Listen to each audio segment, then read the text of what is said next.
What's going on, my trainer club? Today we're going to check out a complete buddy friends guide in Pokemon Go to make sure you can get as many buddies to best buddies as possible in the shortest and most efficient amount of time. So welcome to the trainer club. Here we go.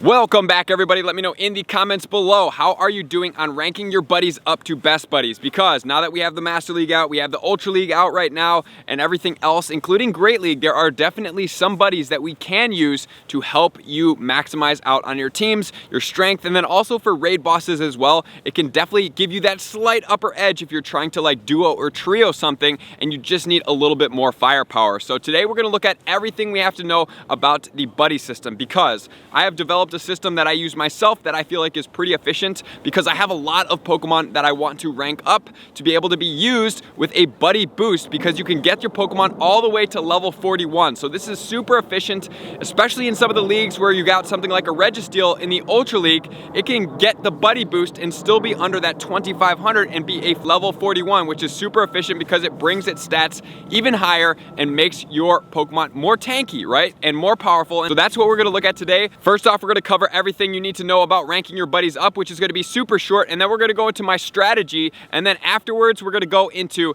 how to get your buddy to excited without using a Poffin, and then I'm going to give you some of my top buddy boosts that I recommend you guys start using in Pokemon Go. So let's start it off right now. So in order to get your buddy all the way from 0 all the way to best buddy, and really best buddy is the only goal in my opinion. Everything else is pretty cool, but the only relevant thing is going to be getting your Pokemon all the way level 41, because it's going to be functional. So we have 1 heart, which is going to get you to good buddies. Then 2 great buddies, we're going to have 70 to ultra buddies, we're going to have 150, and the grand finale of the best buddies is going to take 300 hearts. So it's definitely going to take some consistency and efficiency to get you guys there. And I would suggest, since we have the ability to switch our buddies 20 times per day, you take advantage of my tips that are going to be coming in a second to make sure you guys get all the way up to the top. Because not only is it important to utilize one buddy getting up there, but if you are into it, I'm gonna give you my recommendations to get more of them up there fast as well. So the easiest amount of hearts you can get per day are going to be 9. You can get bonus ones if your buddy collects a souvenir and other things like that. However, we're just gonna go the safest bet. It's gonna be 9, because with 10, you have to visit a new stop every day, and that's not always feasible, especially for me. I've already grinded a lot of the places in my area. There's not very many new stops, and I know some of them are popping up, but I can't rely on that data. So if we're getting 9 hearts per day for 30 days, it's gonna be 270 hearts. Then, in order to get it to best buddies, it's gonna take an extra 3.3 days, so I'm just gonna call it for 34 total days, playing the safest bet, getting your buddy all the way to the top. And I am going to add in another stat here, which you'll see why it's gonna be relevant in a second. For 30 days, using only 4 hearts per Pokemon, it is going to be 120 hearts, almost all the way to Ultra Buddies if you are just giving it 4 hearts per day, right? So that's a pretty crucial stat right there, which we'll check out in a second. And as far as the berries go, either a red raspberry, a nanab berry, or a pineapple berry, regular, yellow, is going to give you 1 hour of buddy distance on your map. However, if you have 0, obviously you have to give it 3 to be able to get it on there. But keep in mind, the 1 hour ratio, we'll cover that in a second as well. And if you want to use goldens or silver pineapple berries, it's gonna give you 1.5 hours, so you're only gonna have to use 2 of those to get your buddy active on the map to be able to start doing everything that you need to. So now that we understand the very basic fundamentals of the buddy system and the hearts required all the way to get to the top and the allotted time, we are going to start going over my top tips to start ranking you up to get your buddies. And I know this is definitely a little bit more time consuming, and up front, probably we're gonna be doing a lot more buddies, and then we're probably gonna slow down as we get a lot of our buddies that we actually need and are relevant to the top. So here it goes. My tip number 1 is going to be to pick 14 buddies. And I know you guys are like, what are you talking about 14? The reason why I am going to suggest picking 14, and you guys can see my list of the buddies I'm going to be using here. At the end, I'm going to throw in the buddies if you didn't see my other video the other day of playing from home, because I want you guys to start using relevant buddies for each of the leagues and for the raid attackers as well. So 14 buddies, what you're basically gonna do is you're going to cycle through all of these Pokemon in a timely fashion. So what I do is I set a little bit of time after my morning routine to go through all of my buddies. The reason why I do so is because it gets it out of the way. I don't have to like try to do it at the end of the night and then forget or whatever it is. So I go ahead and I start with my first buddy from the night before usually. The fastest route that I've seen is I'm gonna go ahead and I'm going to pet my buddy. As it's doing its little animation thing, I then take a picture and then I give it the berries and then I back out. And then I'm gonna go into battle a team leader. I have all of my teams set up on the bottom so that I don't have to select these Pokemon individually. You can even go through and name your buddies, buddy 1, buddy 2, buddy 3, buddy 4. That would be the most efficient. I haven't done that yet. I plan to do that very soon. And then you're just gonna start the battle. The buddy actually has to be in the battle. So if it's in the party, you just need to switch to that buddy, hit it a couple times, and then you can back out and it will count towards a battle. Sometimes the hearts are slightly delayed in showing up. So sometimes you'll have to wait on the screen, wait for the hearts to show up. Once those hearts show up, you're gonna swap buddies and go to the next buddy. You're gonna keep doing this cycle, getting 4 hearts per buddy, because remember what I said, every 30 days, if you have 4 hearts, that's gonna be 120. That is going to be super huge because that's a little bit over a third of the amount of time on 14 different buddies while you are focusing on the other main 6. Because if we have 14 were swapped, we then have 6 extra spots. The 6 extra spots are gonna be your most valuable Pokemon that you need to rank up the fastest to best buddy.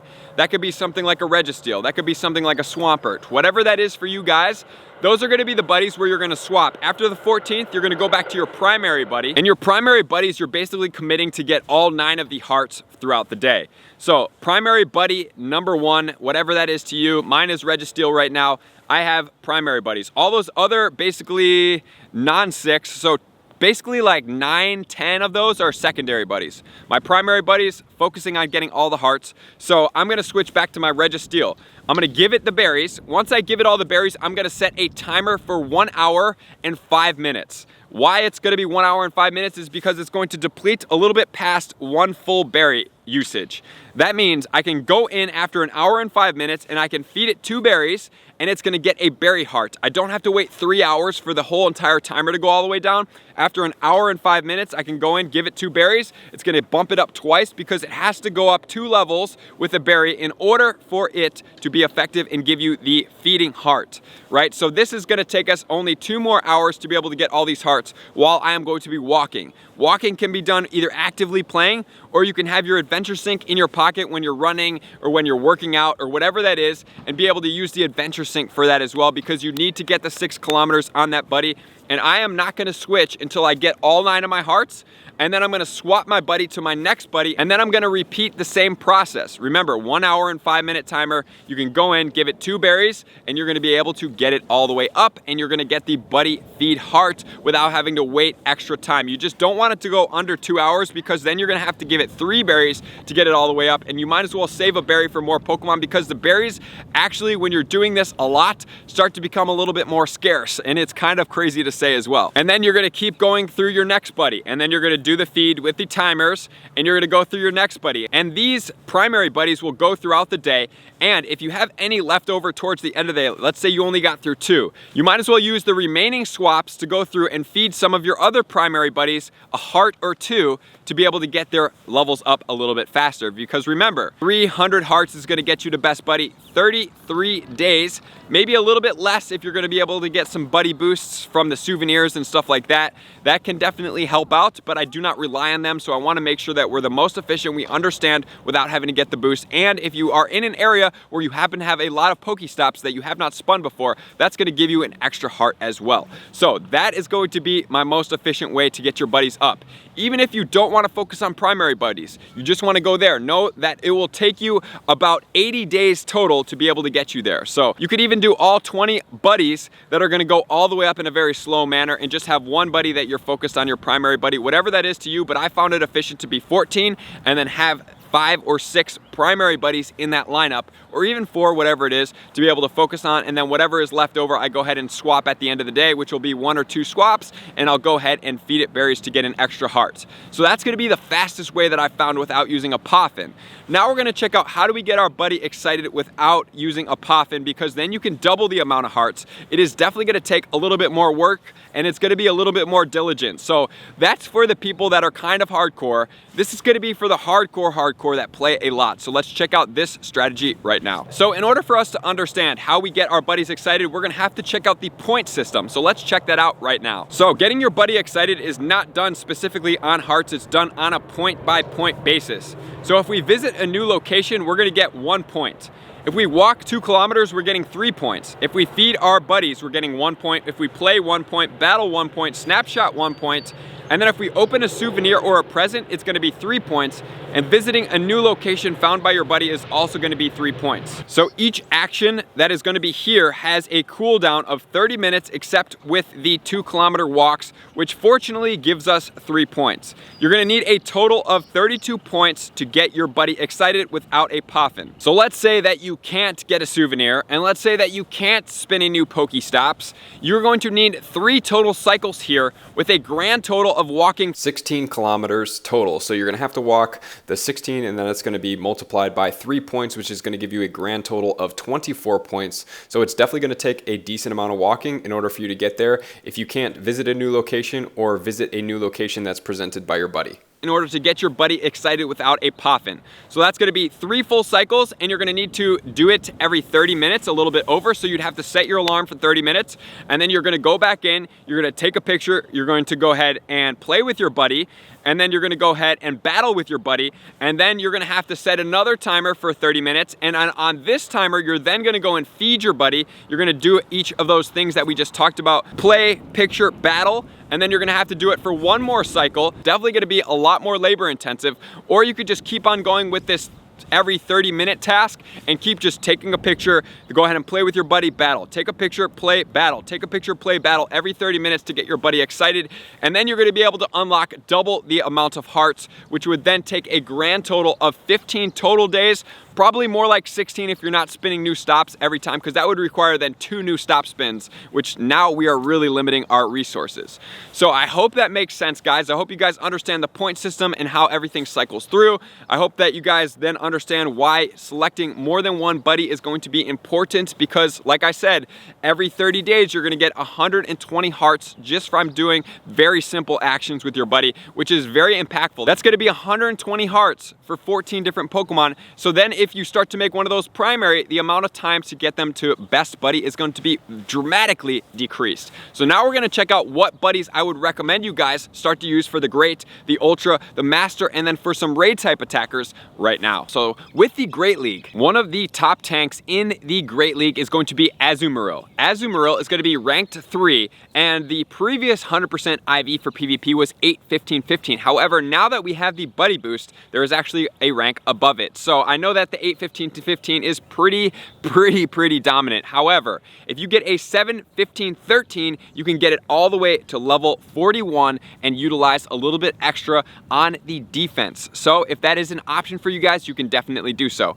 Also, we have Bastiodon. Bastiodon is going to be able to go all the way to level 41 with hatchable stats as well. The Bastiodon 100% IV is going to be 11, 14, 15, all the way level 41 to the max CP you can get it. So definitely keep those 2 out. Those are going to be varying IVs. And then as far as the Sableye and the Medicham, both of those Pokemon can go all the way to level 41. It is going to be the 100% IVs because they max below 1500, and with the buddy boost to level 41, they stay below that 1500 mark. So if those 2 Pokemon are impactful for your parties or your gameplay, consider using those. Now we're gonna move on to the Ultra League. In the Ultra League, there are actually going to be a bunch of Pokemon that we can use to buddy boost. The number 1, which is going to be ranked 2, is going to be the Registeel. Registeel can be ranked all the way to level 41 and sit below 2500. Next, we have the Licky Licky. It's gonna be ranked 24, and it's going to be at all 15s as well. And then next we have the Toxicroak. Toxicroak is going to be ranked 37 with a 13, 15, 15 at a level 41. So that's going to be all the way to 41, but it can't be all 15s because it will push it over 2500. And then in rank 40, we have Blastoise. The rest are going to be 100% IVs, all maxed out at level 41 with the buddy boost. And then next we have Deoxys defense form in ranked 41. And then in rank 43, we have the Zangoose that can go all the way to level 41. And then in rank 45, we have Clefable that can get boosted. And then we have the Drapion in rank 46. And then in rank 47, we have the Steelix. In rank 55, we have the Politoed. And then in rank 58, we have the Alolan Sandslash. And then on to the Master League. As far as the Master League goes, I would just go into the top 20 and look at one of these Pokemon that you use. Some of the ones that I may suggest you guys do are the Giratinas, either the Altered or for the origin form, depending on which one you use for your team. You can also consider the Dialga, because oftentimes you're mirror matching the Dialga, so you can go ahead and boost yours up, and then that Dragon Breath would be more effective. You can do Melmetal, you can do all these other Pokemon, Groudon, Kyogre, Mewtwo. And then also, if you guys are going to be raid type attackers and you're just doing and participating in the raids, you can consider some of the Pokemon that are the most powerful, including these Pokemon that are also effective in the Master League. That's why it's cool about the Master League, is because it crosses over with the raid bosses, because Giratina origin form is a beast Pokemon. We have Dialga, beast Pokemon. We have Mewtwo, beast Pokemon. We have Rayquaza, beast Pokemon. A little bit less in the Master League, but it's still a beast Pokemon as far as meta raid attackers. And any of these other Pokemon that you particularly like to raid with, Groudon as well. So that's gonna do it, everybody. I hope this helped. I hope this makes a lot more sense. I hope it makes it more clear and why using this efficient strategy to go ahead and level up a lot more buddies at the same time is going to help you in the longer run make a lot more buddies, best buddies, and get that boost all the way to level 41. So thank you to all my likers, commenters, subscribers, Patreon members, and everybody who takes their support and subscriptions to the next level. I'm gonna see you guys out on the next video. Peace! I just want to take a moment and sincerely thank all of my Patreon members, everybody that has taken their subscription to the next level and chosen to support me on this platform. I greatly appreciate you guys. As a growing channel and really trying to grow and improve as much as I possibly can, I really appreciate the extra support. You guys mean the absolute world to me. I cannot wait to connect with you soon, and I appreciate you guys all for being a part of the Trainer Club. I will see you guys out on the next video.